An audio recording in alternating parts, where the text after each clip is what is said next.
there's all kinds of roadside sobriety tests, but one test is at least a hint that you're not able to drive. That is simply the officer will have you stand there and face the officer and lift 1 foot off the ground. To me, I didn't care if it was 2 inches off the ground or 1.5 feet off the ground. Just raise 1 foot off the ground and hold it there. And I would count to maybe 10 or 15.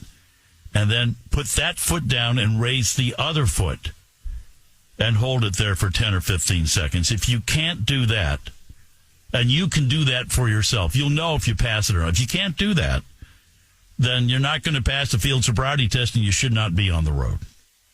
It's the only test that you can give yourself that at least is a clue.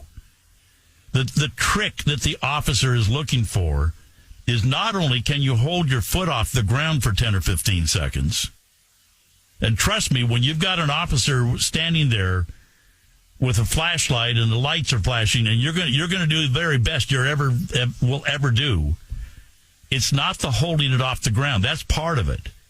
But it's the shift. It's when you put your foot down and raise the other foot. If you've had too much to drink, and you will not be able to do that. So give yourself that test, or give people at wherever you're celebrating.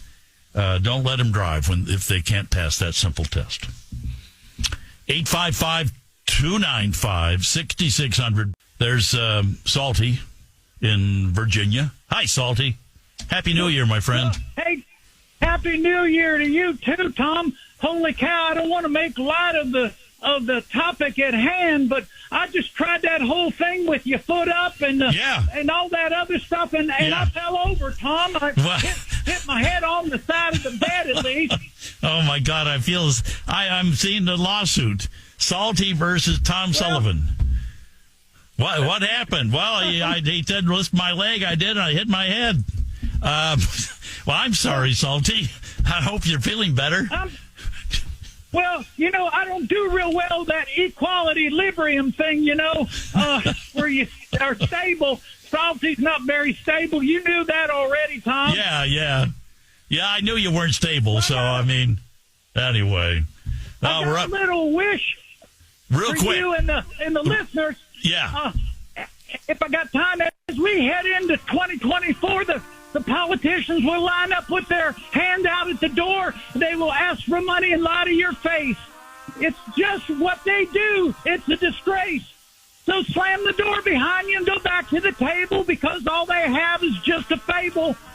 So in the new year, enjoy your family and friends, because that's what matters in the end, you see. So if I can sound like a politician, let me be perfectly clear.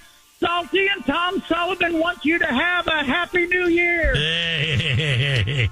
Nothing like ending the year on poetry. Salty, thank you. And all the best wishes to you, too. On the comment line, this caller thought Democrats were all for voter access. I think it's interesting that the Democrat Party, who's always screaming and yelling about voter suppression, is now trying to suppress the votes of millions and millions of people under the guise of he's a bad guy. Yep. And this caller has some Happy New Year's wishes for us. I just wanted to wish you a very Happy New Year, and to wish Louis there a very Happy New Year, too. May God bless you and keep you. Thank you, and you too. Have a great New Year. We'll see you next week.